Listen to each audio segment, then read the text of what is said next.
If you're running Facebook and Instagram ads in 2024 and aren't spending 90% of your time on the actual creative, meaning the image or the video and the copy in order to actually target your audience, you are doing it wrong, and you're probably going to see that with the lack of performance. Now, there is a difference between a good and a bad Facebook ad, and sometimes that just comes down to the overall messaging that we're using, the actual strategy, what it looks like. But even more often, especially these days, as UGC becomes a really big part of every brand's messaging or creative strategy, issues that we're seeing is low quality content being used for Facebook ads. And I don't mean that someone is at home recording from their phone and that is just automatically considered low quality versus a super high quality branded shoot with really high quality cameras, because actually in that situation, typically the at-home shoot is going to perform better.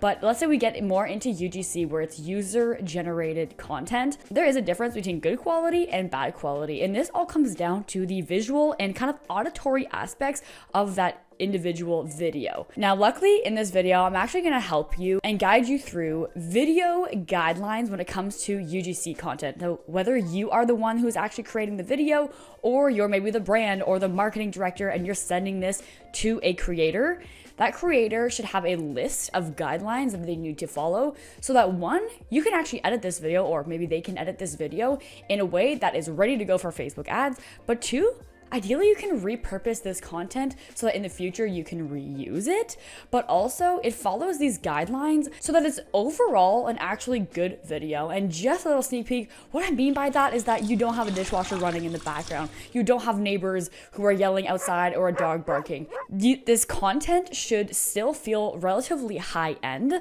feel very authentic and natural, and actually have good visual elements and auditory elements. So I'm going to bring you through this video submission guideline. You can use this, and you actually can download it. If you go to the description below, you can save it for yourself. You can send it to your peers. You can send it to your creators so that you get good quality content from the get-go without needing 3-4 revisions, because nothing is worse than getting a submission back from a UGC creator or an actor and they don't follow these best practices, and now they need to reshoot the video, or you just simply cannot use it. And if you think a lot of the content you get is good enough, maybe you can actually make it really good by following these guidelines. So let's dive right in. By the way, if you guys don't know who I am, my name is Sydney. I own Vertex Marketing Agency, and on this channel, we talk about all things Facebook ads. We talk about the tracking side, the creative side, the ads management side. And so if you aren't subscribed yet, please do hit that subscribe button. And if you like this video, please do give it a thumbs up.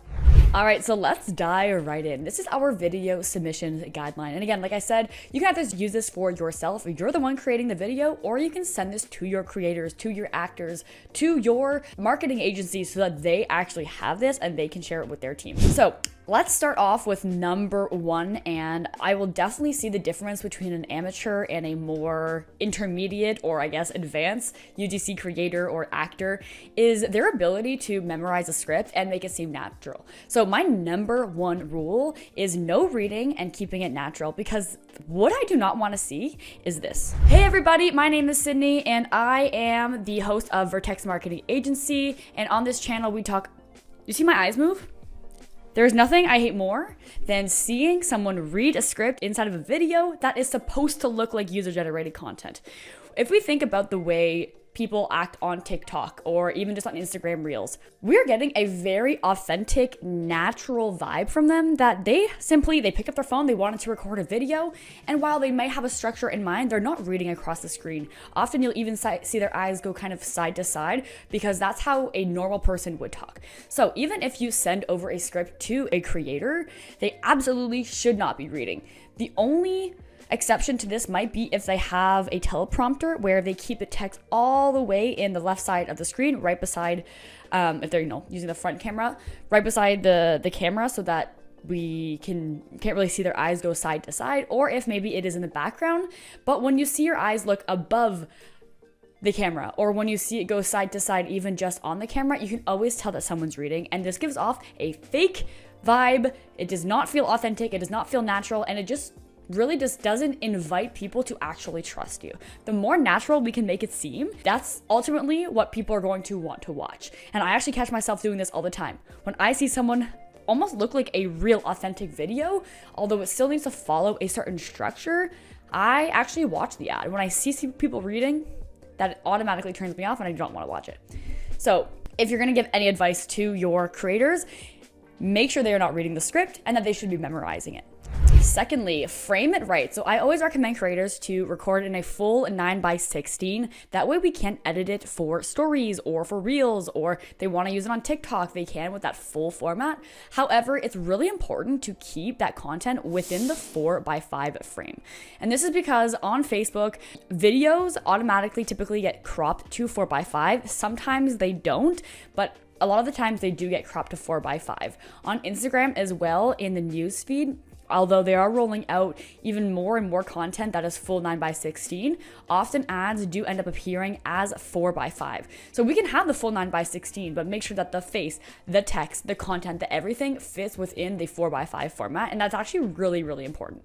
So in this guide, I have labeled and actually visually represented what that should look like, as well as the different sizes and where they would actually appear. I also tell the creators that there should be no zooming. Ideally, again, this is just taken as raw format and we can do all the magic editing.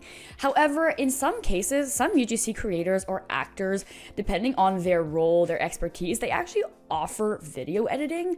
And for the most part, I would say that they are pretty open to actually sending you all the raw files afterwards. And I do actually really like this because then you can, edit them in different ways to make, one video could turn into 3 to 4 different videos if we kind of match up that structure and make different tests with it. So I'd also make sure that you do communicate that if you do want those raw files, but it's really important that they don't do their own zooming in on those pictures and videos unless it matches or fits that specific scene. But we can typically always do zooming on our end. Next is a sound check, and this is actually really, really important. Some creators might have issues depending on when or where they're recording, where they might hear, some air conditioning in the background, some fans that are on, noisy appliances like a fridge or a dishwasher if they're recording in the kitchen, and we do not want that. Make sure that there's no construction going on outside, it's not traffic hour, there aren't horns honking in the background, there aren't dogs barking, because that content, you can really hear it can often take away from the actual content of the video.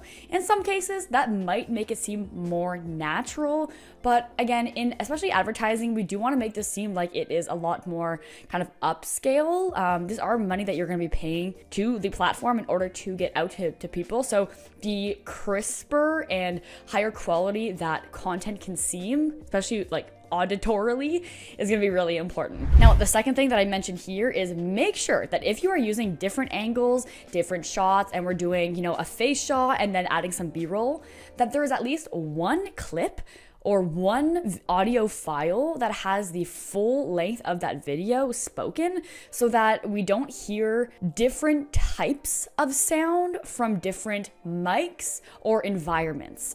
And I mean that in a way where if you're recording in a wide open room with the mic on your phone versus holding up an iPhone corded headphone and then using that mic, that's gonna sound totally different. So we want to make sure throughout the entire video the audio sounds the same, and that way we can focus on the actual content and not be taken back by what's actually going on in our ears. So in this case, what I typically recommend if we are gonna have other B-roll shots is just record one full scene where they're actually like talking to the camera, and then you can always overlay the B-roll on that. Really important part is to only record in high quality, because this is going to show up on different platforms. Sometimes it actually does get compressed, the quality. So just make sure that 4K is enabled in your settings, you're at the right frame rate, and you're recording in at least 1080p. A lot of iPhones and other video cameras are going to record in even higher than that, obviously 4K, 2K. So make sure that we are doing the highest quality possible so that it doesn't get compressed or look pixelated in any way when it goes in different placements. Lighting. This is actually going to be a really important part. Now, again, these are not really in a chronological order. It's really just a guide, but the lighting is actually super important, and I've actually labeled it here. Bad lighting, as you can see like major shadows because it looks like the window is right here. Versus good lighting, we can see his full face structure. He's not reflecting off anything. He doesn't have light and dark spots.